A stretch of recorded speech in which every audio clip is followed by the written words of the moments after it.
You want to make any noise? Yeah. Let's see what.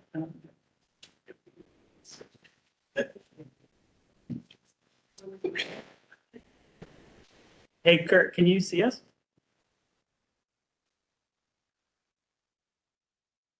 Yeah, I got you. Looks good. Okay, cool. The owl sees us. Well, thanks for joining, everyone. My name is Keller Lee-Dotley. I'm the new WPA president this year, and we're excited to have the Board of Water and Soil Resources for a presentation on Bowser updates and other rulemaking updates. So please welcome Les from Bowser. Hi, can everybody hear me online? Kurt, say. Yeah, Making sure with me. Technical issues here are getting set up, so. Thanks for All your right, patience. sounds good. Sounds like you can. Well, it's good to get out and actually see some people face to face. Don't get to do a whole lot of that anymore. So it's nice to be here. So I'm Les, I'm the wetland section manager at Bowser. I've got Louis Brockett here. He's the wetlands policy coordinator for Bowser. And of course, we got, Ben and Alyssa are here. I don't see anybody else in the audience here, at least from Bowser, but we got a few things to talk about today, and we'll stop and ask, see if there's any questions kind of after each segment. So that way we can, you can ask things while they're fresh in mind. And if it ends up getting too long, we'll maybe have to cut them off and hold them off till the end to see if we have time. But we'll try to do our best to allow for questions kind of after each segment.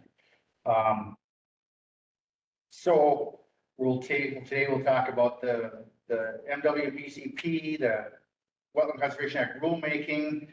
Louis will talk a little bit about Waters of the U.S. and a preliminary analysis that the state of Minnesota has done, and a little update on Clean Water Act Section 4 for assumption, and then I'll finish a little bit on the local government roads wetland replacement program.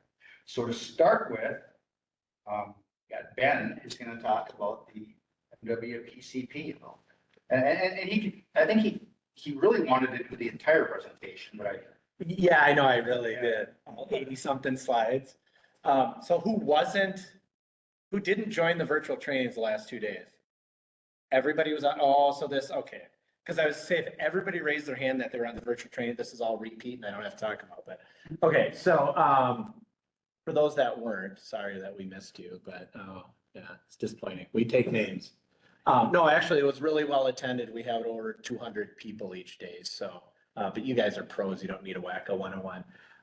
So just a few highlights here going into the next season here, right? We're in February already.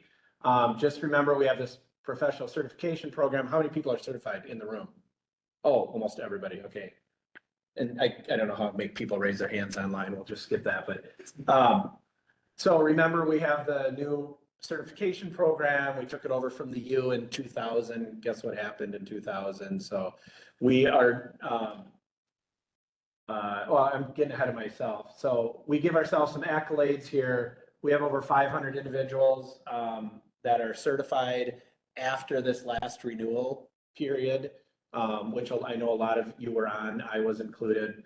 Yeah, go to the next slide, Les, if you could. Okay, so most of you, if you're on any kind of list, LGU list, SWC list, certification list, should have seen a blast email go out about a month ago. Hopefully your nods, yes, people got it. Okay, good. And so we announced our upcoming schedule for this entire year with registration coming in March. So this is just some of the highlights. We have 3 different of those basic 5-day introductory classes. So if you're looking to become trained as a certified individual, look at one of those 3 dates, 2 in the metro in Arden Hills and 1 in Brainerd. We have we already did our Wetland Conservation Act Virtual 101. That was just a couple days ago, so you guys missed that if you didn't join that.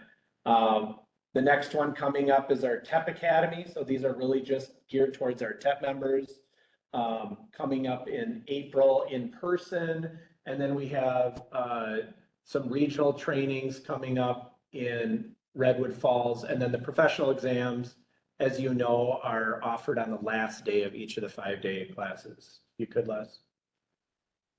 Then we have some technical specific training here. So if you're kind of bored with the WACA stuff and want to just do technical training, we're going to have a hydric soils. It's a 2 days, but it's a 1-day class with just a repeat session. We're teaming with our colleagues over at MAPS to put that on, so that should be really good. Wetland restoration, we're partnering with our technical training staff at Bowser to put that on. That is a 2-day training. Wetland, and then we're doing a wetland delineation 3-parameter 3-day or 2-day class. We haven't done one of those in a while, right? So we haven't had just a delineation only class. And if anybody hasn't been to the Prairie Woods Environmental Learning Center, it's a really cool. Please, some can join us for that. We're doing an FQA.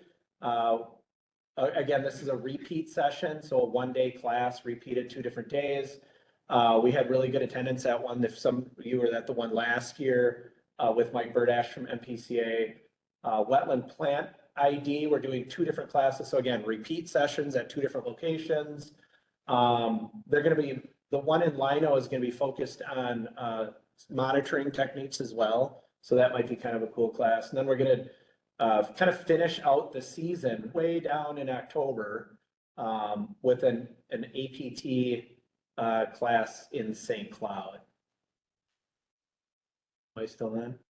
Oh, and there you go. So we're gonna do registration in 2 different chunks this year because we kind of did like Taylor Swift and Ticketmaster last year. We actually broke our system. It actually overwhelmed it, and by doing a one-day registration for the whole year, and it allowed people to register for like 50 people in a class of 20, and it was crazy.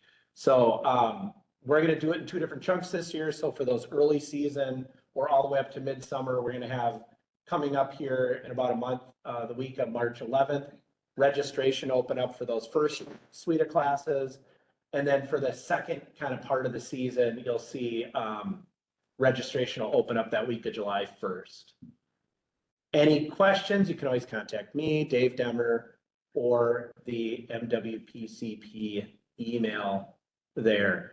And don't get discouraged if these classes fill up, because we do maintain wait lists and we will try to accommodate people. We really don't want to turn people away. So remember, we're in normal times now. So we're not in the pandemic, temporary pandemic. We're in pretty much our normal year first season now, where if you have been certified since 2000, or anybody that's become certified since, now you're gonna need 18 continuing education credits. 6 can be online. So remember, our most recent renewal period for those that opted into the program from the university program just ended. And so those that took the first test of the MWPCP during the pandemic, when we had to wear masks for some of those trainings, they're going to be now at the end of this year already. Time flies. If you're taking an MWPCP specific class, so any of those listed that I just listed on the previous slides, you don't have to report those. We're going to make sure that you guys are all included in those. Make sure you use that credit reporting form. And we try to maintain a list of approved classes, including the WPA forums, so you guys know what credits for each of those, and including maybe conferences and things too. If it's not listed, if you go to some kind of special training in Iowa that's wetland related, and you want to see if you can get credit for it, go onto our website and use that credit determination form. And then this was a kind of a big issue we had with the last renewal period, because it had been 4 years. We kind of lost some people. So make sure if you change jobs, or actually let us know even if you retire or whatever, just send us an email so we make sure we have the most recent information. Is that the last one? That's it. Anybody got any questions? Can't let Ben off that either. Online, anything? Teaching the marketing course.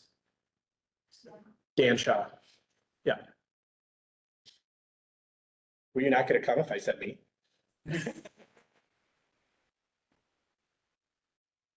All right, on to the fun stuff. So we'll talk, just an update on rulemaking, Wetland Conservation Act. Technically, rulemaking's been sort of underway for quite a while now, but it's been delayed for multiple reasons, and it seems like there's always more statute changes and other programmatic things that come up. So we'll kind of go through some of that here. Talk a little bit about the background, just some of the background with rulemaking, and summary of the statute changes since the last rulemaking, go through a few examples of some of the proposed rule changes. and then just really briefly cover the next steps. So before we even start that, I think it's a good thing to have a little refresher for those that don't deal with some of this stuff on a day-to-day basis, statute versus rule when it comes to regulations, laws. Statutes are the permanent laws of the state, incorporating new laws, amendments, or repeals of old law. They originate as bills passed by the legislature and signed into law by the governor. Administrative rules are adopted by an agency to make the law it administers more specific or to govern the agency's organization or procedure. However, to implement or promulgate rules, authority must first be granted by the legislature. And then once those rules are passed and become effect, I should say passed, but adopted and take effect, they have the effect of law. So as far as the Wetland Conservation Act statutes, Bowser's authority for rulemaking stems from statute 103G.2242, and there's other areas within statute that refer to the rules established by Bowser as well. As far as the statutes themselves regarding WCA, they're primarily contained in 103G, waters of the state, but there's also relevant statutes contained in other chapters like 103A, B, F, 15, and others. So the important point is, I think that Bowser's rulemaking authority is limited to what statute allows or prescribes. So we can't just do whatever we want and whatever we feel like doing. It really depends on what's in statute. So the scope of this rulemaking is primarily statute changes. We had 2011, 2012, 2015, and 2017 statute changes. There's actually I think there's a minor change that occurred in 2023. I think there might have been another minor one as well, but there was a lot of them, in 11 through 17. Some of those changes we can just incorporate right into the rule as is, with not a lot of work. Make a few tweaks here and there to get them fit right, to format, et cetera, but that's about it. But there's a lot of them that require a lot of additional program development work to implement them. It's not as simple as just changing the language when it's establishing an entire new program. So, for example, some of these items we're going to hold for future rulemaking. So that's, I think, something important to note, that we're looking at this stage rulemaking. One, okay, let's get caught up with some of these statute changes and get the rule updated. Some of these that we're still working on programmatically, developing stuff, we'll do them at a future rulemaking. And then also within the scope of just, anytime we're looking at the rule, if we find any other miscellaneous changes that will improve the efficiency, effectiveness, or the outcomes of the rule, particularly related to replacement wetlands, we can look at those and we'll assess those on a case-by-case basis. So things that we can just clarify something, we'll assess those on a case-by-case basis. So when do statute changes take effect? It really depends. So there's certain statute changes that take effect immediately. And some of those where the statute prescribes the standard and it's specific, it takes effect regardless of what's in rule. So a lot of the 2011 and 2012 WCA statute changes are that way. Took effect immediately, supersede the rule. There's others where the statute grants authority and the agency has to do something either in rule or programmatically to develop something before they can actually take effect. Where that, the statute may provide the agency with authority or directive, but doesn't take effect until we've actually, again, taken action in rule or otherwise. A lot of the 2015 statute changes are that way. So as an agency, we basically developed or written down just for our own use, guiding principles of the rulemaking. These are things that we want to make sure we're adhering to and following these principles as we consider input from stakeholders and work on rule language. We want to make sure that, obviously, number one, whatever we're doing is consistent with statutory intent and the purpose of WCA. Anything we can do to help simplification and clarification of the rule, We want it to be implementable and have a tangible result or outcome. If there's things that can improve accountability, minimize negative impacts to local government workload. Obviously, this is a big thing in rules. You always want to make sure you're doing everything you can to limit unintended consequences. So that's a big reason for getting as much input as we can up front, trying to vet many of these ideas, or in statute where we do have a little bit of an ability to kind of adjust how it happens, how it's implemented. We want to make sure we're doing that in a way that limit unintended consequences. And of course, balance public costs and benefits, always seek stakeholder input in everything we're doing, and then of course try to be fair and consistent. So the process that we're using starts with Bowser staff. So essentially Bowser staff develops ideas, runs those by, we do it like a technical review. So running them by local government staff, sometimes consultants. We actually, a few years back, we formed a group of local government staff and consultants, wetland professionals to kind of give us some feedback on some of the ideas we had. We also do presentations to groups like yourself.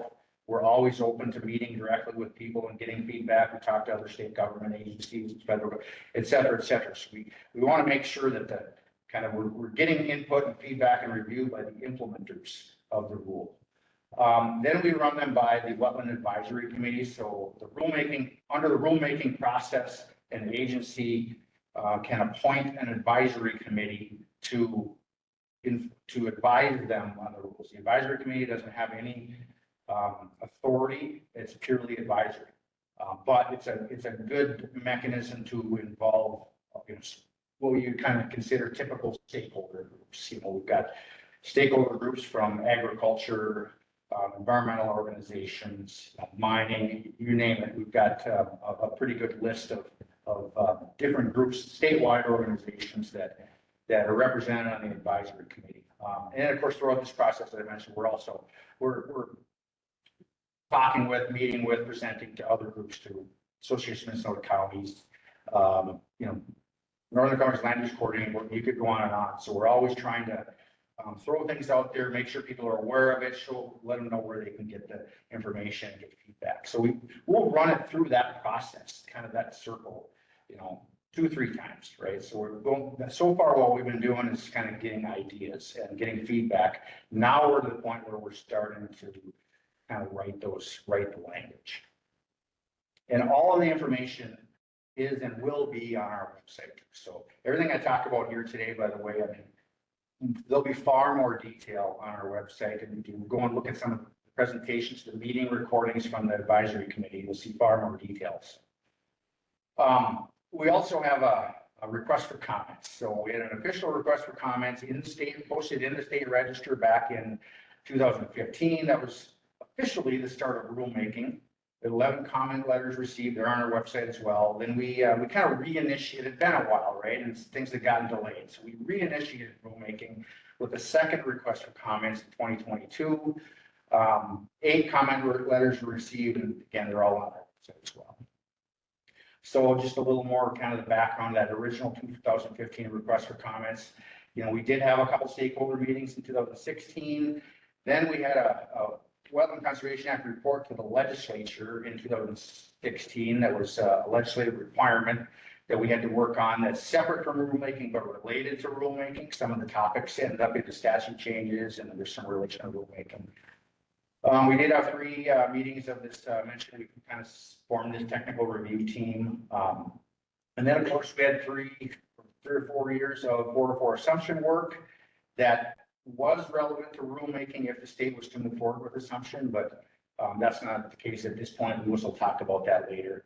And then just throughout that whole time, there was a lot of kind of program development work on multiple topics, and coordination with other agencies, et cetera, et cetera. So then we got to the 2022 request for comments, which is the renewal rulemaking.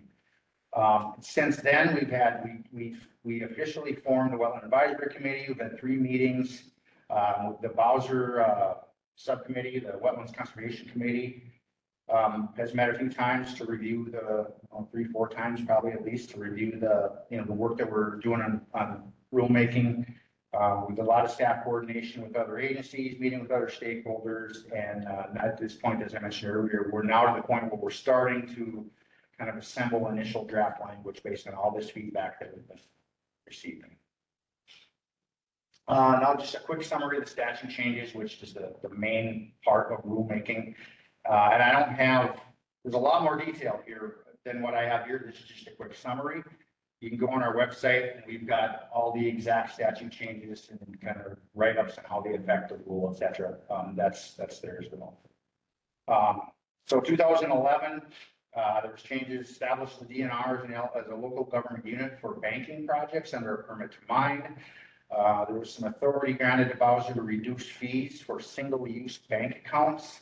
Changes in the application and noticing requirements and the decision validity timeframe modified the replacement wetland siting criteria, and then of course it got modified again in 2015. Appeals processes were modified and modifying eligibility requirements for mitigation credit through wetland preservation. So these all took effect already. So we do need to update the rule to be current, but they are actually in effect. 2012, there was deed restriction requirements for wetlands impacted for ag use were modified. There's authority for Bowser to establish ag exemption via an MOU with NRCS, which we have in place, the ag banking MOU. De minimis language was reorganized, slightly modified. Those three are all in place. It also granted some authority to establish an annual fee program, which then there was more additional authority added in 2015, talked about in a minute. And then of course, there was authority to assume section 4 of the Clean Water Act, although there was no direction given to do it. It was just adding statute language similar to what the DNR already had regarding authority to assume. So 2015, now we got some big things here. Identification and implementation of high priority areas for wetland replacement. And that's, by the way, that's got a circle on it. There's a reason why it's got a circle there, because that's something that at this point looks like we're probably not going to implement via this rulemaking. That'll be a future rulemaking. And that's tied to the third one down, that in lieu fee program authority was clarified. Well, the in lieu fee program requires compensation planning frameworks to guide the use of the program. Essentially, compensation planning frameworks are identifying priorities for wetland mitigation. So the high priority areas requirement statute is essentially getting the same thing as what we have to do in the CPS compensation planning framework. So we're doing those together as one thing. And so we've been working on those for the years, over the years. We hope to have them done for the entire state. It's been bank service area by bank service area. Hope to have them done for the entire state, I think within the next year or so. Year or two. Then there's additional work, programmatic work that would have to occur to tie them into how it really works. I mentioned the replacement wetland siting criteria that there was additional changes there. There was an allowance for the wetland replacement application and approval process, which can be modified. That's something we've talked about with the advisory committee, specifically to wetland banking, and we've gotten some feedback from them on what we should do. And it's going to take some more work to figure that out. So that's something we're planning on holding for a future rulemaking. It's just going to take a bunch of work with the agencies and local governments, et cetera. So there was the new actions eligible for credit in Northeast Minnesota. Evaluation of wetland restoration sites was addressed, and we had this easement stewardship account that was established, and an easement establishment fee authority was granted, or actually required. And there was actually an amendment to that in 2023 as well. So all this stuff is in there, as well as we got 2017 pre-settlement areas were modified for purposes of wetland replacement. I'll talk about that in a minute. Credit use procedures for under permit to mine, replacement wetland siting language modified yet again. Some requirements for kelp fins, rare natural communities, and a couple other miscellaneous things with conflict of interest and enforcement obligations. Of course, the 2023 I mentioned. So far more detail online if you want to go and look at any of those topics and see the actual changes and some further explanation about them. So now we'll just kind of go through a few select rulemaking topics.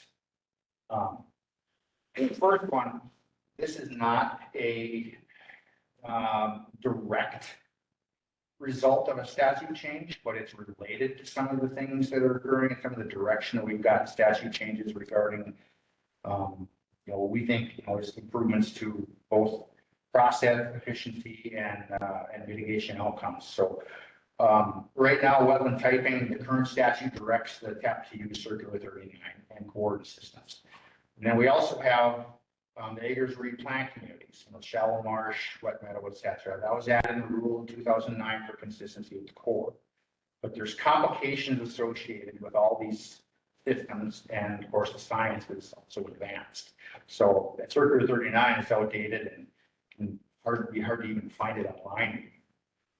And you all know about this, the current system, looking at the 12 plant community types, you get multiple plant community types in any one wetland. You get some really complicated crediting outcomes. We're trying to map to, and delineate to a plant communities at a very fine scale to a level of specificity that's really, greater than what we can predict, and really no real reason for it in terms of functional outcomes. So when this level of detail is required, each plant community type then now has to have their own set of performance standards and a release schedule and a monitoring plan. Well, how often does it turn out like you predict at that fine a scale? It never will. So what we are looking at is for wetland typing, for tracking impacts, and for replacement wetlands and banking is moving to HGM. Moving towards an HGM-based system for mitigation credits, we think is really going to simplify the banking procedures, and we think it's going to have a better correlation to function than distributed plant communities, because it's definitely a better functional surrogate. The basis for HGM already exists in a rule, so we have some language in there that already essentially refers to. It doesn't use the words HGM, but it's essentially referring to it. So the other thing is the Minnesota NWI update includes HGM descriptors, which can be easily converted to HGM classes. So for an HGM class system for Minnesota, we'd be looking at six different classes, potentially a couple subclasses, but significantly simpler, and looking at more of a the entire wetland rather than splitting it up into multiple plant communities. So for the rule, what we're looking at is where we could potentially clarify the use of the HGM system for credit and impact tracking. We could add HGM system definition and categories into the rule. And in the future, HGM is going to be a component that Ken Powell and others at Bowser are working on a new functional assessment method with the state of Wisconsin. And HGM is going to become a component of the new functional assessment method. So the questions in that method will be based on the HGM class. And at some point, we would like to convert, to the extent that wetland type exists in the rule, we would prefer to convert the entire rule to the HGM system. But that would require statute changes, including, and the most controversial one would be the restructuring of the de minimis exemption, which is very detailed based on Circular 30.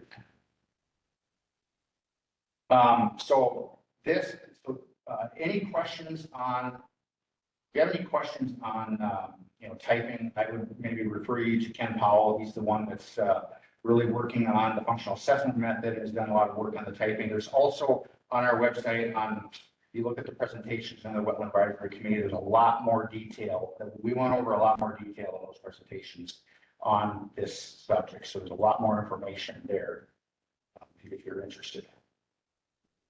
So I mentioned the statute changes about pre-settlement areas for wetland replacement and bank service areas.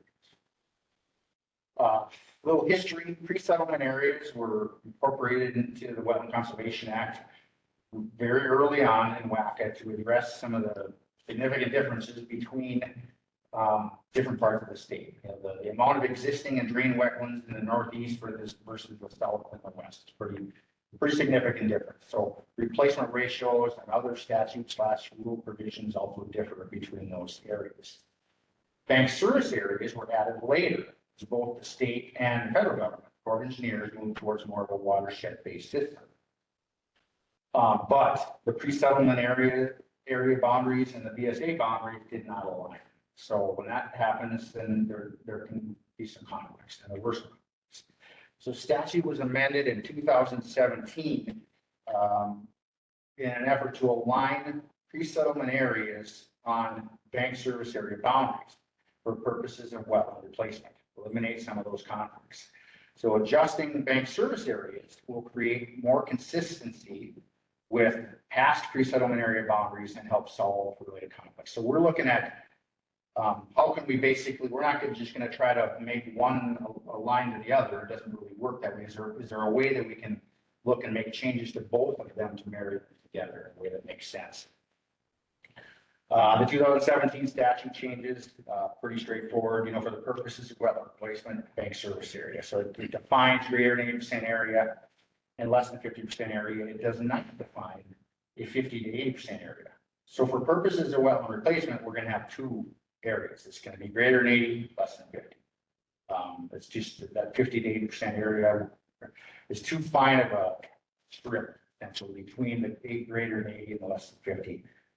So to have a bank service, separate bank service area. So current map of the resettlement areas, the bank service areas, as you can see, they don't line up. And that created some conflict. So for example, if you look up in the northwest corner of the state, if you have an impact site that's in, bank service area 3, more towards the northwest, but you have your replacement site it's still in bank service area 3, but it's on the other side of the pre-settlement boundary. You can't go there. At least you couldn't at the time. You couldn't use that bank, so it just split up the bank service areas in a way that wasn't intended when the bank service areas were drawn. In fact, and the actual and replacement ratios end up being different within the same BSA. So there was an actual project that led to these statute changes where it's actually in Rice Creek Watershed District, and the impact was literally like right across the road from the bank, but in the same watershed, but the pre-settlement area line was right on the road. So they could not go and use the bank that was right across the road from the impact site. And that's really what led to the statute change, which we think is a good thing. So in looking at this, well, bank service areas are not entirely watershed based. There were a lot of splits and lumps that were made when they were originally developed. So there's justification and rationale and history for actually making some adjustments to bank service area boundaries where they make sense. So, our goal was to try to develop bank service area boundaries that are based on sound science, ecological principles, and try to minimize changes to replacement ratios that result from this change to the pre-settlement area boundaries. So we have a lot of factors can be considered. So there's watershed boundaries, ecological section, land use, historic wetland loss, current wetland abundance, et cetera, et cetera. So there's a lot of things that you can take into consideration when setting the wetland or bank service area boundaries. So what we ended up doing, looking at all those factors and looking at a bunch of different options, this is what we came up with, where you can see the map on the right would show the old greater than 80% pre-settlement area line and the new watershed base greater than 80% line. So bank service areas would then align up. That's kind of that would be the edge of a bank service area boundary that also serves as that greater than 80% and less than 80% pre-settlement areas for purposes of wetland replacement. And we got it pretty close. That was one of the goals, is to not change or minimize the changes to replacement ratios, as I mentioned earlier. So I think that is actually pretty reasonable. So then what that looks like as new bank service areas would be this. We also, as long as we're looked at lumping that southwest corner of the state as well, bank service area 10s, that was so small anyways, but this is, and we worked with the Corps pretty extensively on this, so this is the potential new bank service areas. However, doing that, if we do switch and make this change, which we have to make some change in statute, right? So we think this is because of statute. So this is the one we think makes, by far the most sense. However, we need to be aware of existing banks. So one of the things that we're thinking about is having an addition in the rule where we would essentially grandfather existing banks. So if it's an existing bank and it's located in an area of a watershed that changes BSAs, allow them to still sell their remaining credits, not only the new BSA, but the old one too, because that was, they established that bank with the understanding that was going to be their market area. So we need to make sure that they still have that ability to sell in that area. At least that's what we'll do away with. Citing of wetland replacement. So we had the 2015 and 2017 statute changes, and that was actually on top of the 2012 statute changes. So if you kind of ignore the 2012 and just look at the results of the 2015 and 2017, this is what it was.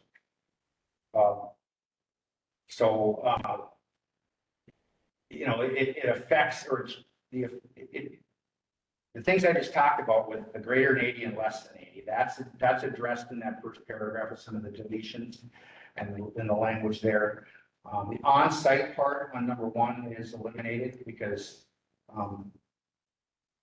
wetland banking is actually like the primary method that's used in like 95 or 98% of all projects. And on-site can be good, but on-site can also lead to some poor mitigation as well. So that was removed. So it's not a requirement to look on-site.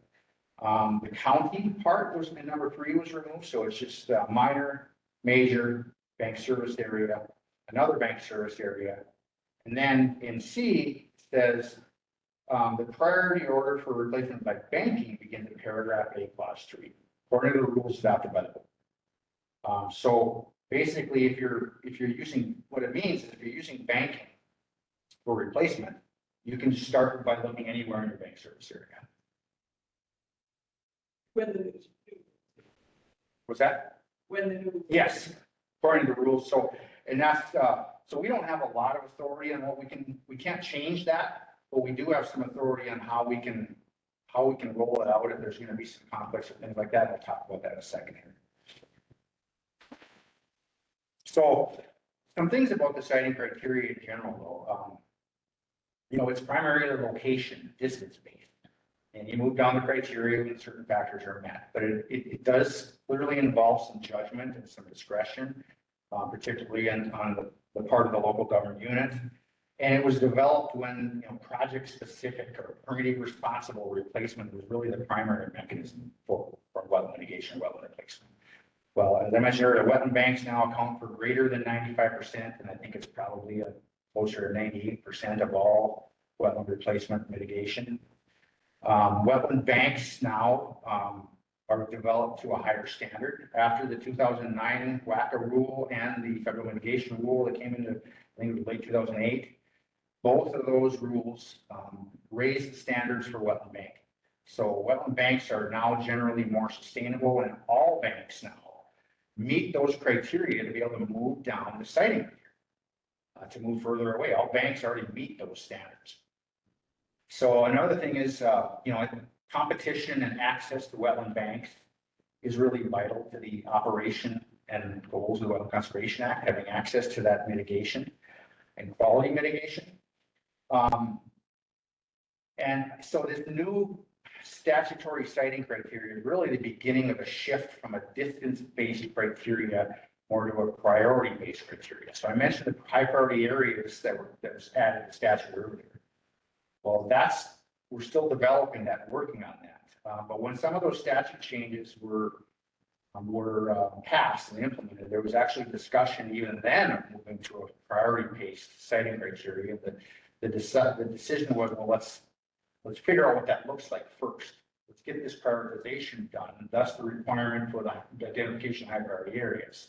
Then we can look at how we adjust siting criteria to better reflect priority high priority wetlands, and high priority mitigation as opposed to just a distance.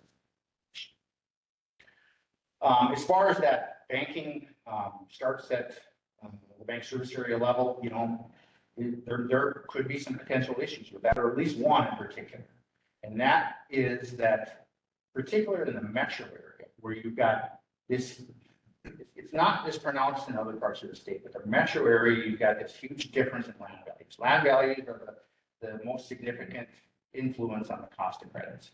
And the land values in the metro area, and in addition to other things, you know, it's harder to sometimes cost more to develop a bank. There's a lot more factors and influences affecting that bank that makes it more difficult to get it established, maintain its debt. But there's all finding the right site costs, all these costs, in particular land values, make banks much more expensive in the metro area.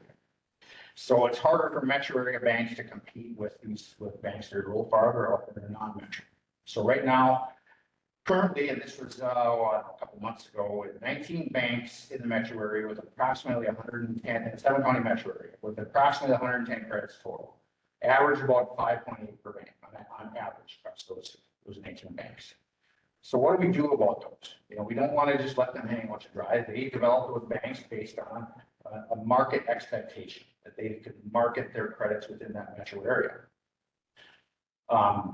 So that, you know, we think statute language gives us the ability to maybe delay implementation a little bit because of factors like this. So one of the things we're looking at is grandfathering existing metro banks, or you can use the term grandfather, but by delaying the implementation of that BSA-wide tightening criteria for banking in the metro area.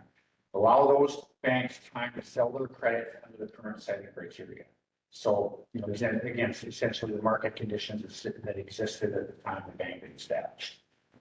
So the potential language, you know, everything that you see above the underlined is, that's statute. So we don't have any choice with that. But we think that we could add the underlying language, you know, on the date, we're open to that. You know, so we're open to feedback. We've heard some feedback so far. It should be longer, it should be shorter, you know, but that's it. We're just throwing that out there as a starting point. So we're certainly open to feedback, but this is, you know, we think that this will help address that issue. Basically, this item does not apply to the citing of wetland replacement for impacted wetlands within the 7-county metropolitan area until January 1st, 2028. So essentially, the existing rule right now would apply. The BSA wide wouldn't take effect until then. So we think, given the amount of banks, the amount of credits out there, I guess, if you look at that 110 credits total, in that amount of time, those credits should, you know, we would expect that those credits would be reached out. Replacement ratios. So this one is not in, not a statute change, but it's something that's come up more than once.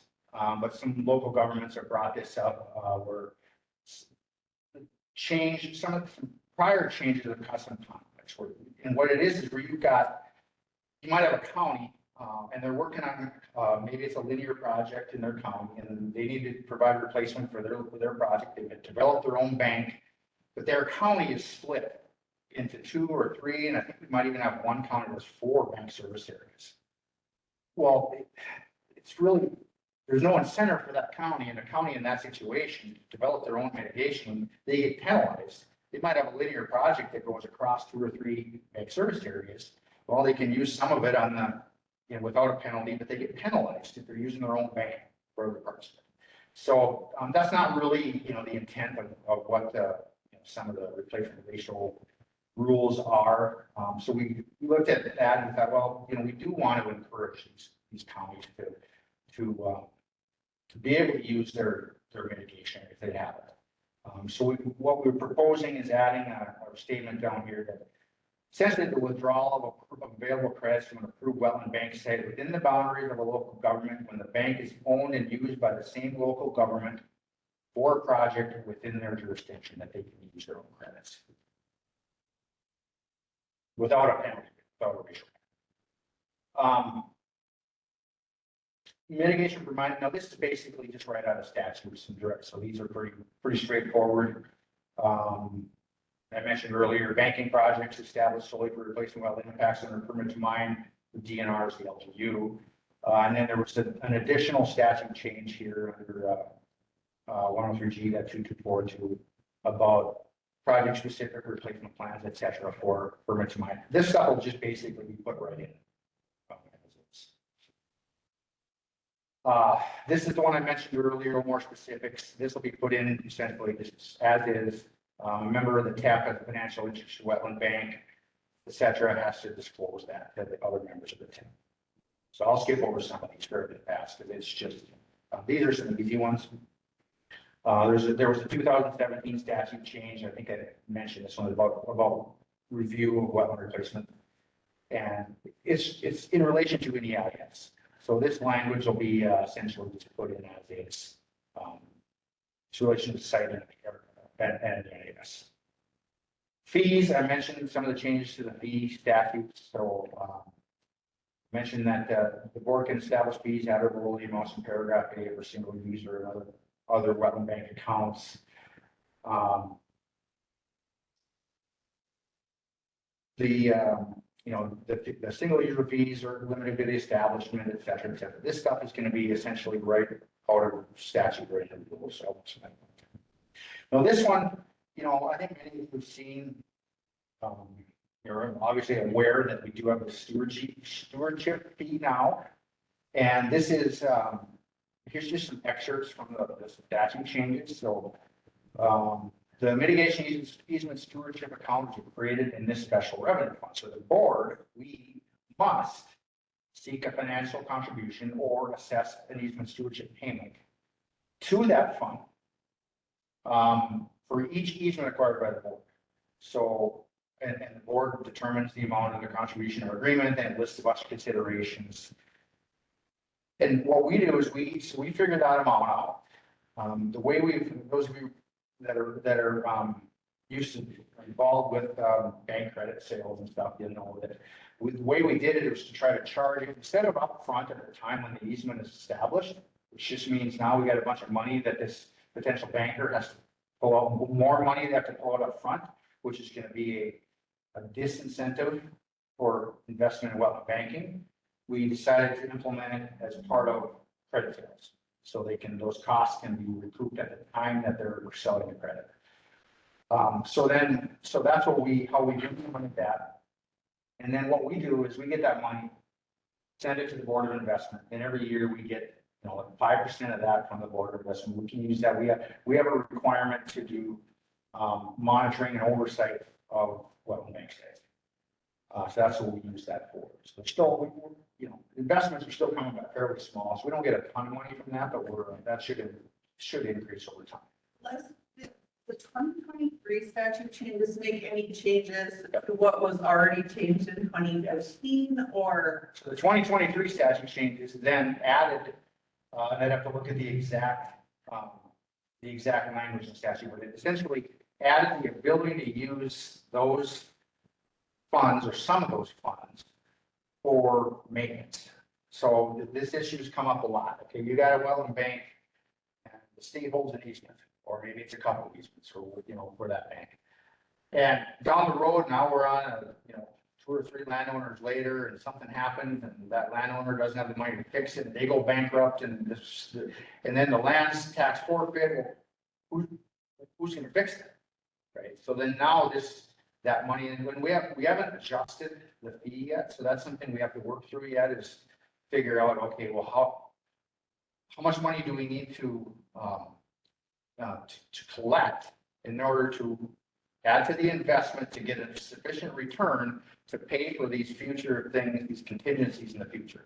So that's not exactly a very easy thing to do to figure out, but we have to come up with some estimates, and then we will use that to amend our fee policy and the amount of the fee that we collect to address that. But the 2013 statute change did allow for the use of maintenance. Before it didn't.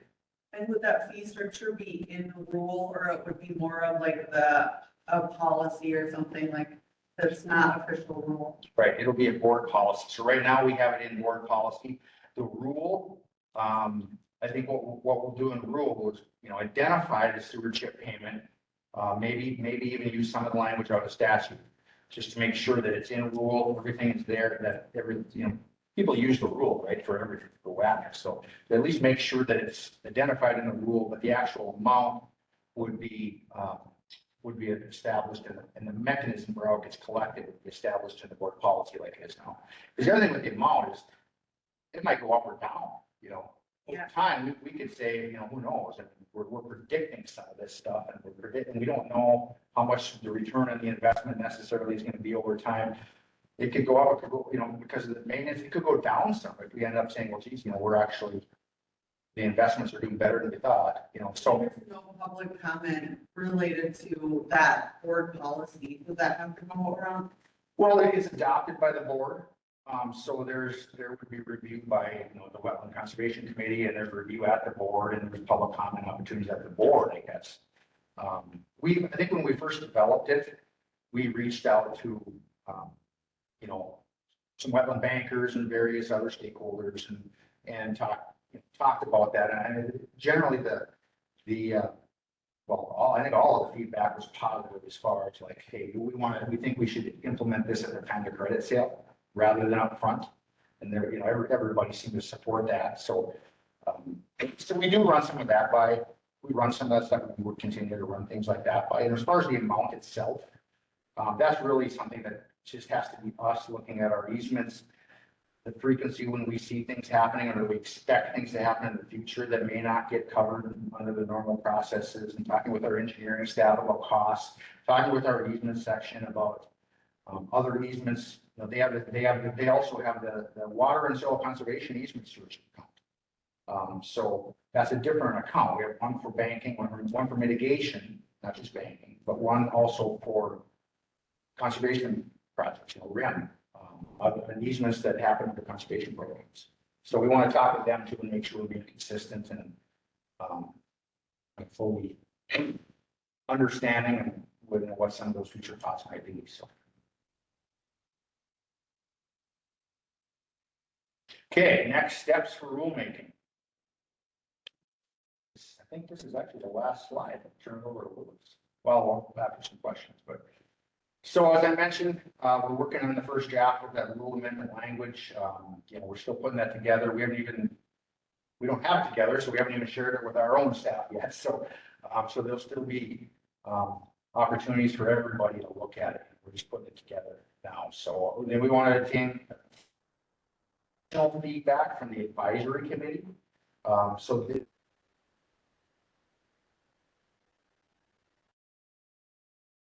We want to get it all put together so they can look at it. We want to have some meetings with local governments, other stakeholder groups, the Bowser Wetlands Committee, anyone that wants to comment. We'll have it on their website. We'll try to inform people that it's out there. And this is the first draft. It's not like any final rule. It's just the first draft before we even get to the formal rulemaking process. So then after we get additional feedback, we'll develop a second draft of the rule as well as the sonar, the statement of need and reasonableness, because that's going to be based on that'll basically providing justification and rationale and explanation for changes. And after that, that's when we'll start the formal rulemaking process. And the formal rulemaking process also includes opportunities for input, for review and input, just a little bit more formal. Us talking or talking on the phone, or you send me an email. That way, if anybody has the chance, even during the formal rulemaking process, to submit comments to us, or even at that point, gives a call. But again, everything, rulemaking information we have, all that stuff that coming up, that's going to be on our website, the draft of the rule, etc. So that's going to be the best way. It's one thing to talk about some of these things, but when you go in and you look at the rule and you see it all there in front of you, that's the best way to really see what the changes will be. So, yeah. Well, I don't mean to put your feet to the fire, but I'm on the WPA board, and a lot of times folks are wanting updates to the rulemaking beyond this sort of process that we already kind of know. And I noticed you didn't have any dates on your last slide there. And it seems like things have slowed a little bit, that beyond what we thought maybe the original timeframe was gonna be. So I wonder if you feel comfortable commenting at all on like an approximate timeframe. So you're absolutely right. There's been a somewhat of a pause in rulemaking. We're still doing what we can, but we have not kept up with that schedule because things happen, right? So we're a very small staff. We don't have dedicated rulemaking staff, et cetera. And we've got things like waters of the US that come up or requests from members of the legislature or the governor's office that we have to work on things, policy related issues, things like that. So there's been some of that stuff that's happened. Lewis is finalizing some stuff with workforce assumption, and then he's gonna, then after that's all done, be able to help us some more with rulemaking. So we're trying to juggle these things, but we think we're getting to a point now. Probably the next month or so, we'll try to really get back into rulemaking full swing. So hopefully have that first draft of the rule language within a couple months.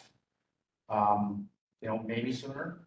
Then the other thing to remember is it depends on what happens this legislative session. There's been interest, session hasn't started. Let's see, when does it start? Can't remember, it's 12. Anyways, there's been interest that we've heard amongst some in the legislature and the governor's office, waters in the US. Well, maybe we need to look at state law. Maybe there's going to be some changes that come out of this session. So if that's the case, some of those changes, then good chance it could affect our rulemaking schedule. So that's just to be determined. Really quick last follow-up question then, if things kind of do keep getting delayed, then that grandfathering date that you had put in, particularly with the big service area crediting and stuff, you just change that date. I would think so. It depends on how long it gets delayed. I don't think, who knows? It depends on what the statute changes would be, but I mean, I wouldn't think that, we're far enough along now. I wouldn't think that statute changes this year would like delay us like years, maybe months. Would be my guess. Yeah, but we'll see. It depends on all those. Yeah, so we do have a schedule, and it's on our website that we still might be able to hold to, where we'd actually have a new rule like this later this spring sometime. I don't know if that's gonna happen, just because of some of these delays. We decided, well, we're gonna just keep working at it and try to hold our own feet to the fire as much as we can. But again, there's a lot of things that go on externally that affect our ability to work on it. But everything is there on the WACA rulemaking page. We also have this browser.wacarulemaking@state.mn.us email address. So if anybody wants updates on rulemaking, so essentially when we post something, or if there's something that happens where, hey, now we got the new rule, first draft of the rule, et cetera, we'll send an email out to this list of people we have. So if anybody wants to get on that list, whether it's about WACA rulemaking, we'll probably use it for other things too, just updates on things. Just send an email to that address and we'll add your to the list. Any other questions? Do you anticipate the new functional assessment being incorporated into the rule? Not this rulemaking. No. So and Ken's not here. Ken's the one, that's why I don't know even for sure when the schedule is for that to be completed. But it won't be in this one. Okay. And is there anything in the new rule that would restrict LGUs from being more restrictive for citing? No, LGUs, local governments can always be more restrictive via ordinance if it's county, or rule if it's watershed district, or city could be more restrictive. So it just has to be adopted through their official controls.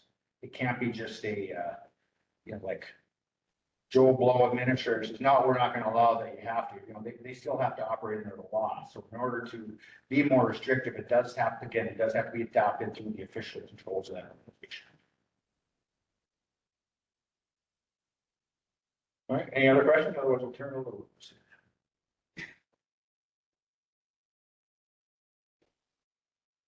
She's there.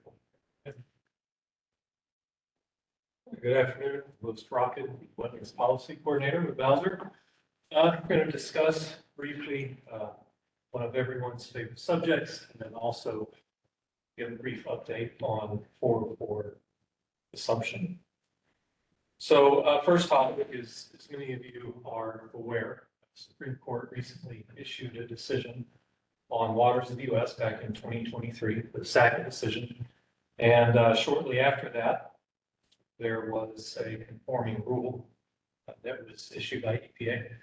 I don't think this group needs review on section 404, but we'll do a quick run through anyway. So just as a reminder, section 404 of the Clean Water Act established a program to regulate discharge of dredge and fill material to waters in the U.S.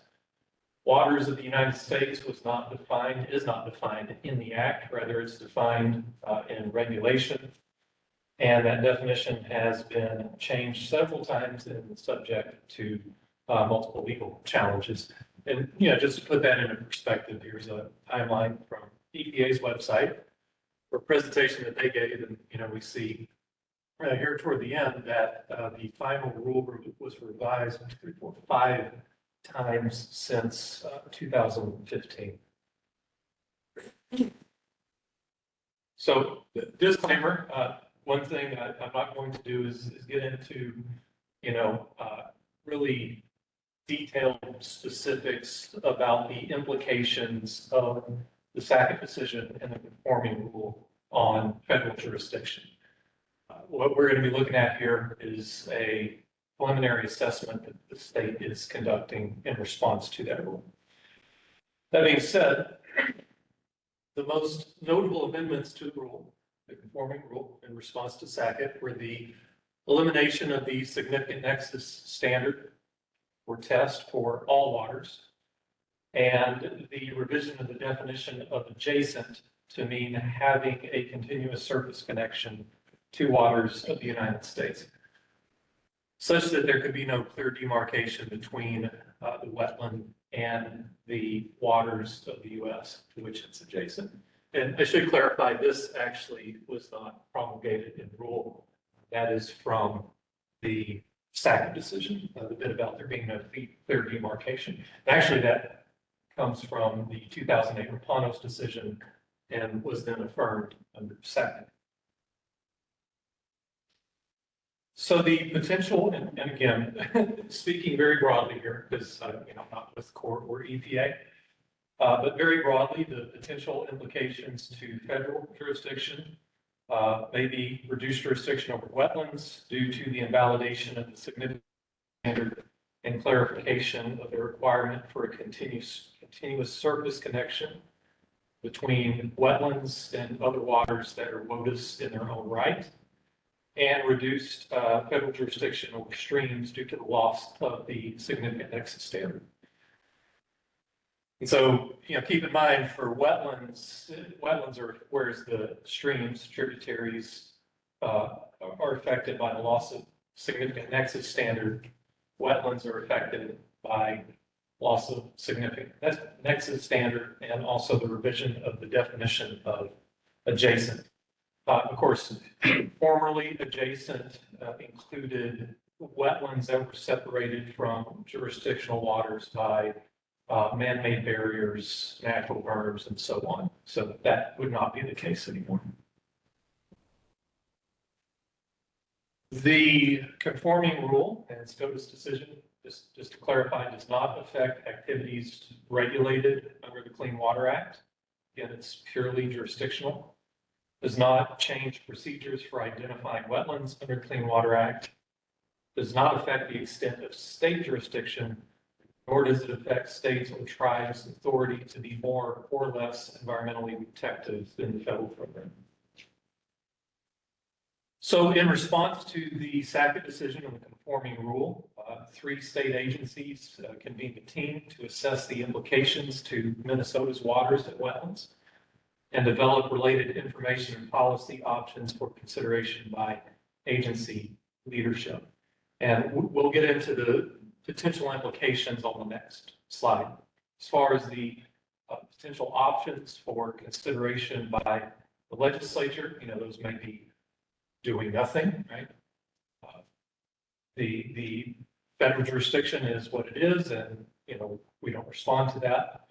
Or fill newly created jurisdictional voids, which again, I'll clarify what we mean by that on the next slide. Or fill those voids and also look at other regulatory standards that may need to be improved. So let's say you have a scenario where the state does not have jurisdiction, and the state does have jurisdiction, but the state provides an exemption of some sort on an area that was jurisdictional under the federal program, and now it is not. So in practice, there's no regulation, no jurisdiction, because remember the state would have jurisdiction, but no regulation on that area because of the exemption. So in our preliminary assessment, we determined that newly created jurisdictional voids, so again, the federal jurisdiction, but the state jurisdiction may exist over some waters. Those would could include non-public water streams and stream reaches that would have been jurisdictional under the significant nexus standard. Deep water features, I think I should actually have 6.8 feet there, not 6.6, that would have been jurisdictional under the significant nexus standard. And then very notably, loss of state water quality standard review, which you may know is 401 certification on wetlands that are no longer adjacent to waters of the U.S. and wetlands and streams that were previously jurisdictional under the significant nexus standard. So in other words, there would not currently be a mechanism to apply state water quality standards to those waters, because that was done through the 401 certification process. But the federal agencies no longer have jurisdiction over some waters such that they are able to do that. Yeah. Just maybe, I don't know unless you have a slide of this, but that second bullet down, your newly created jurisdictional voids. Just an example of what that is, it's got an area that's too deep to be classified as wetland, but it's too small to be on the public waters in it. So it's not a public water, and it's not technically classified as a wetland, because it's deeper than a wetland is defined in A7. So you're really, in most cases, you're just talking about the center area, right? Because you have a wetland fringe, but they do exist out there. There's actually quite a bit of that out there in parts of the landscape. So again, this is a preliminary analysis, and an analysis or report was produced from this, and that is available on our website. There at the link at the top. And then also, if you'd like more details on the conforming rule, the implications of the Sackett case, again, I did not provide an exhaustive list of the changes to the conforming rule. So if you'd like to view those, EPA has actually really great presentation at that web address there, which I made through Bitly because their address was, we couldn't put it on the board slide. So I don't know how long those Bitly addresses last till they expire. As of right now, you can certainly use that to go there and download it. Or if you just want to go to our website, the Bowser website, hit wetlands up at the top, special projects will pop up way to the left. There'll be several other topics, and then waters of the U.S., it'll pop up to the far right, and waters of the U.S. will be there in the lower part of the menu. Any questions on state analysis of focus changes? So at this time, if the board declines jurisdiction on a stream or a deep water lake, there's no mechanism for WCA to regulate an impact to those features. And this applies to PWP, the Public Waters Program also. So the answer is, it depends. if the state also does not have jurisdiction over that feature. Right, so if We it's not, may it's have not a jurisdiction. public water, Correct. Correct. Yes, if it's not a public water, and if WACA does not have jurisdiction over whatever the area is. so if it's not a public water, you get an AGD, the court says they don't have jurisdiction, WACA would not have an authority over activities on that water either, Correct. at this time. Correct. I wasn't perfectly clear on the question, so I was just hesitating to say that categorically, if the Corps does not have jurisdiction over some waters, we don't, that it depends. So I would just keep in mind that the vast majority of those, what I call tweeners, they're too small to be a public water, too deep to be a wetland. They're gonna have a wetland fringe that is ready. Sure. So they can water. And then, of course, In my own experience, I'm thinking more about ephemeral streams Yeah, or so- non-relatively permanent ditches. Yep. Right. so the streams, and that's, depends on varies a lot the part of the state you're in, right? But a lot of the streams in the northeast, they're gonna be, in many cases, they're gonna be flow through wetlands, or they'll have wetlands kind of associated with them. So in that case, they may be entirely or partially regulated just because they have wetlands. Yeah. They're flowing through wetlands, but, other areas where that's not the case, then no, there would be no. Yeah, like I've seen some stuff like in the southeast and the triplets. Right. So she's saying if it's like connected with just a roadside ditch, then it wouldn't be having jurisdiction, right? Is that? I mean, that's up to the court. Yeah, we Right. don't try to interpret what is. I guess the way I would word it, and I know this is not as specific as we would like. If the Corps would have captured it, I shouldn't say captured because they have recaptured, it's a whole different thing. The Corps would not have claimed jurisdiction. The Corps would have had jurisdiction over the feature under the significant nexus test. They now would not. I mean, that's really what the question is.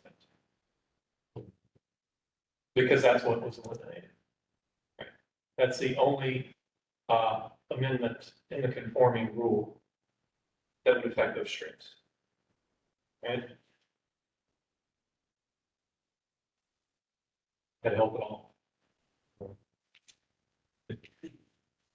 Any other questions on this? Say it. I think so. Yeah. And yeah, I'm talking today, I chose today, I don't know why, to begin my complete elimination of caffeine. So, but I'm awake and I'm civil, so we're all to good shot. Though we may be on borrowed time. well, we just can't and we avoid and wouldn't like try to make a call on something that's really the core of the EPA's interpretation. Yeah, we can't make that call. We can speak just generally, like Louis just did, but really it's, you'd have to ask them on anything specific. They can barely make that determination, so. That was one reason I made the case that, we shouldn't yet speak in specific. Anything else on this?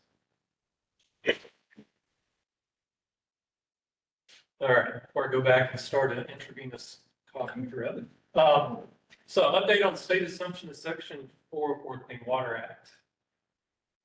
Quick review on this one, because I don't know how familiar you guys are with this. So section 404 of the Clean Water Act allows state implementation program equivalent to the federal 404 program, eliminating the need for separately issued permits in most waters. And of course, to do that, a state would apply to the EPA to implement that program. What are assumable waters? Assumable waters are basically any waters that would not be retained by the Corps of Engineers under the state's assumed program. And those waters generally include Section 10 waters and adjacent wetlands up to an administrative boundary. And while in their recent rule that EPA issued for assumption, they do sort of establish an assumed 300-foot threshold boundary. It's not necessarily held to that. So that's not what we're saying here. Just an example, could be a 300-foot boundary or some other predetermined boundary is agreed upon by the state and or the EPA. And we're again, there's a chunk of history here that's not reflected. There were some studies that were done on assumable waters and so on. But what came out of that was the approximate proportion of wetland acres that would be state assumable if the state did assume 404. It's around 98.5%. So pretty significant portion. There are several basic requirements for 404 assumption. That is that the state must demonstrate adequate. In rule, the term is used repeatedly. The state must be no less stringent than the federal program. But for here, we'll just say equivalent for the purpose of discussion. The state must demonstrate equivalent or adequate jurisdiction. Regulatory scope must demonstrate that they possess the legal authority and staffing capacity to implement the program, have adequate enforcement authority, and must be compliant with applicable standards and procedural requirements. I did include that here. So recent efforts toward 404 assumption include the 2017 feasibility study, subsequent analysis of retained and assumable waters in Minnesota, which actually made 404 assumption seem improbable. What that initially revealed was that, or seemed to, was that there would not be waters that were assumable in a quantity and a scope sufficient to justify 404 assumption. The scope of waters that the state would have been able to assume like that. However, after that, assumable water subcommittee was convened and completed a study which culminated in a report, which then resulted in a memo of endorsement from the Department of the Army, which, flipping back, this is just part of the picture. This doesn't cover the streams and all that, but resulted in this scenario. Previously, much of this was red, especially if we had a pie chart for the streams. There would have been very little under number 2 that the state could have assumed. But again, number 3, the subcommittee report and memo address that. More recent efforts include 2019 legislation that directed the state, funded and directed the state to begin to develop, key term there, begin to develop and assemble material to assume 404 and to prepare a report for the state legislature describing the additional funding that would be needed to secure and implement the program. We also received an EPA grant that supplemented the legislative appropriation. The purpose of that was to develop a more complete draft of the 404 assumption application materials. After which Bowser and EQB entered into an agreement whereby Bowser provided project management, coordination, and report completion in cooperation with our partner agencies to complete the deliverables under the grant. And And the legislature, yes. So the current status of 404 assumption is that it's paused.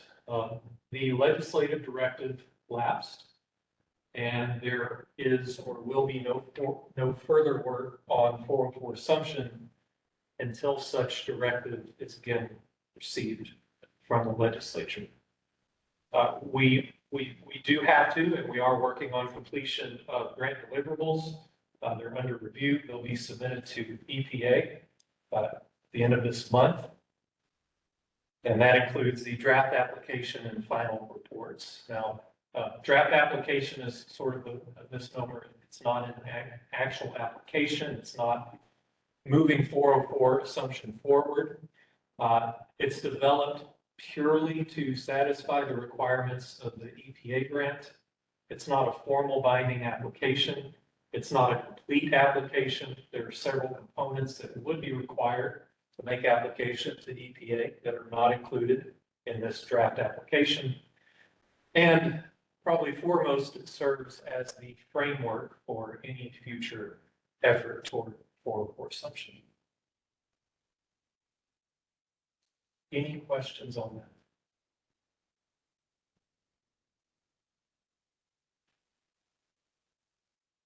All right, back to lists. Well, we got a few slides about what we call the road program here, I guess. Can't believe you let Lewis off the hook that. So the local government roads wetland replacement program. Some of you may not know anything about it. Some of you may deal with it quite a bit. I don't know. So I got just a few things that we'll go over here.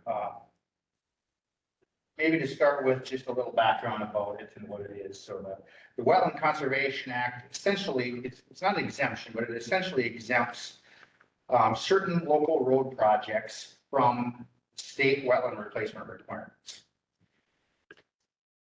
They're not completely exempted. It just exempts the local governments from that responsibility because Bowser is required to provide that wetland replacement to replace those affected wetlands. So they don't have to. You know, in the past, I think maybe some of you have seen, you know, little holes dug along the sides of the road from years past. Not the best wetland mitigation, not the most sustainable. So, and it's much more costly for local governments to have to try to do all this on their own. So it consolidates all that and puts it the responsibility of Bowser then to develop wetland banks to use for these road projects. So we've generated over 5,000 credits to offset more than 3,400 acres of wetlands impacted by local projects since 1996. And those numbers are probably a year too old, so I think we're definitely well above that now. And those credits also satisfy the Corps of Engineers for requirements. To use the project, it doesn't get started with the program. It doesn't cover all local road projects. It's those that are for the repair, rehabilitation, reconstruction, or replacement of what has to be a currently serviceable existing road, has to meet state. The purpose of the project has to be to meet state or federal design and safety standards, and it excludes new roads. So you got an existing road, you know, we've got to address. So we've got to make sure add some turn lanes, etc. Those things are good. The local road authority required to meet those safety standards. So the state then picks up the tab for mitigation for those types of impacts. However, they also have to minimize wetland impacts, to provide information to the technical evaluation panel as well as Bowser and the DNR. And anybody else who requests a copy of it, at least 30 days ahead of construction or convene an annual meeting. I think typically it happens further ahead than that. And then the TEP has a responsibility of reviewing the minimization and minimization decisions. So there is actually looking at the eligibility. So the program, we have different ways that we can develop wetland banking credits. So the credit acquisition methods that we have an easement sign up where Bowser essentially manages the project. We purchase the easement from the landowner and we design, develop, do the permitting for, we manage the project through the final credit. We have third-party projects, essentially a contract for credits where we can contract with a landowner or an entity that's developing a bank.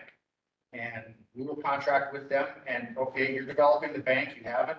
It's a little, I'll talk about this in a minute, but, it depends on the timing of it. It has to be before the easement is signed. Because we get bonding dollars and we get some general fund dollars. So bonding dollars have a lot of restrictions. So if it's before the easement's been established, we can have a contract with that person. That, and for that bank, say, okay, we're gonna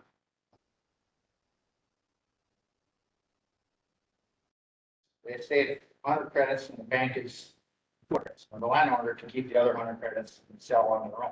So, but in that case, that landowner and their consultant or that entity, they're the ones that handle everything. They do all the work in the development through final credit release. We just pay for the credits when we get them. And then we have some projects that are partnerships, and that could be a partnership between Bowser and another entity or another individual, individual landowner. So we've got some projects that are partnerships where we share some of the bank development tasks. Then the third one, which is different than the first three. The third one is just buying credits from a private bank. Well, this is very limited. General fund dollars. So first of all, we have to have an area of need where there's also a sufficient amount of private bank credits available. We also have to have been appropriated general fund dollars by the legislature. Most of the funding for this program comes from bonding dollars. We can't buy private credits with bond dollars. But if and when we do get general fund dollars, that's why occasionally we do have RFPs for purchase of credit. We can use those general fund dollars to buy credits in areas. Yeah, typically what we do with those is look for our really immediate short-term needs, try to cover those. Because the bonding dollars can be used to develop projects that we get the credits over multiple years. So just a little, for some of those of you that may be interested in, this is working for helping an LG that uses the program. A little background with the funding. The program almost closed in 2016 due to lack of funding. And we got some more funding. Then since then, if you look at the funding there, we almost never gotten, well, we never have gotten support. The closest came in 2020. So we had some additional funding, but then it wasn't enough to keep up. We were getting closer to closing the program again. 2020, we got a big chunk of money. I included some general fund dollars. We had credit purchases, a bunch of projects. Then now we've gotten, we didn't get anything next year. We asked for 20 million in 2022, got nothing. Asked for 24 in 2023, we got 12. We're asking for 36.5 this year because we're looking at our projections. I'll show you in a minute. It's, getting to that point again, we're in a few years, things are going to start going down.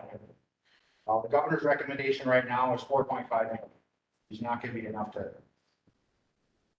sustain the program. So whether it's this year or next year, at some point here, we're going to need a pretty significant chunk of funds. We'll see what happens in the legislative session. So right now we do have 26 projects in various stages. Most of those are from that 2020 appropriation. Of course, you all know this, the bank project development timeline. Once we get an appropriation, it takes a while before we even can issue an RFP, and then we have to review those and make decisions. And by the time we get to designs, approvals, et cetera, it takes a while. So that means as far as funding, we have to plan ahead. We have to plan, our funding from 3 to 10 years into the future because of how long it takes to establish a bank. Right now, well, this was a month ago or so. We're doing somewhat okay in the northern part of the state, but then the rest of the state, it's we've got the red ones. It means that we have less than a 1-year credit. Now we do have credits coming. So we look at the projects, that last slide or the slide where I had showed all the projects. We do have projects coming, so we got credits coming. That's going to help. But you look at the long-term projections, yeah, it's going to help, but we also have continued demand every year, and we think there's going to be more demand coming pretty soon because of some of the federal funding, recent federal funding, that's at some point here now is going to start to be reflected in actual projects on the ground and impacts on the ground. So if you just look at the graph at the bottom, it's like, yeah, we're okay here for a while, or I shouldn't say we're okay, we can make it work. We still have bank service areas where we're at zero or almost, so we're going to have to take those credits elsewhere, pay a penalty, right, which makes it worse. But you start looking out.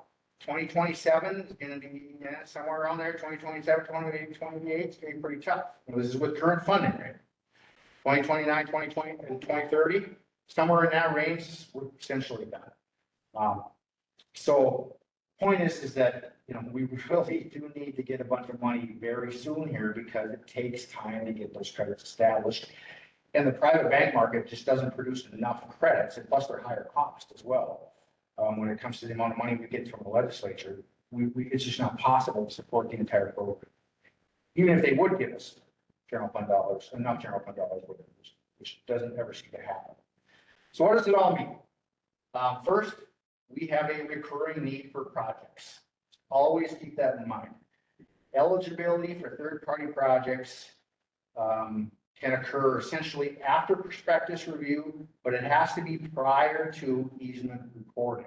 Because once that easement is recorded and Bowser holds the easement, the state holds the easement, we have no asset to purchase with those bonding dollars. Bonding dollars have to be used to purchase the state asset.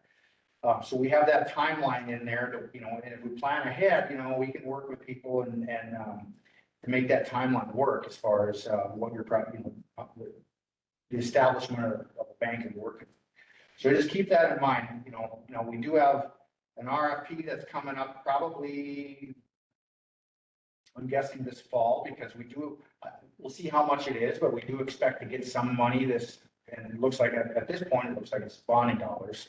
We'll see if that changes. But we are expecting to get at least some money this legislative session. So then after the session and after, the start of the fiscal year, we'll have an RFP at some point. So this summer or fall. So keep that in mind as well. We still have actually an easement sign up that will be opening up again here shortly. But as far as for third-party projects, it'll be this summer or fall. The other thing is history kind of tends to repeat itself.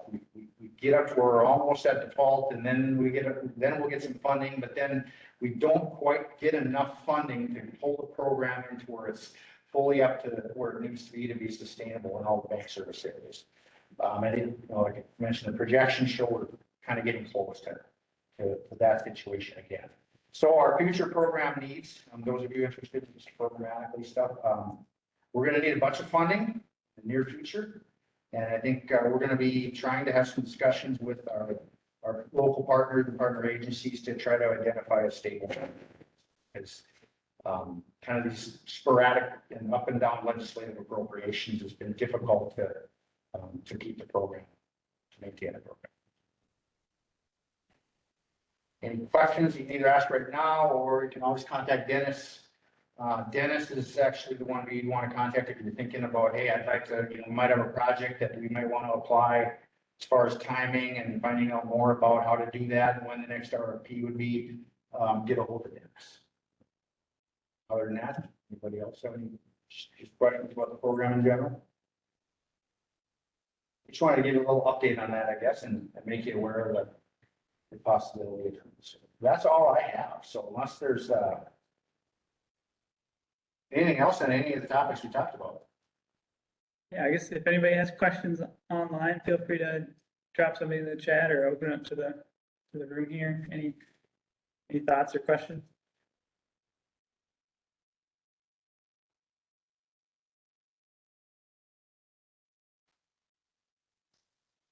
All right. I'm not seeing anything, so give it up for Les and Lewis here.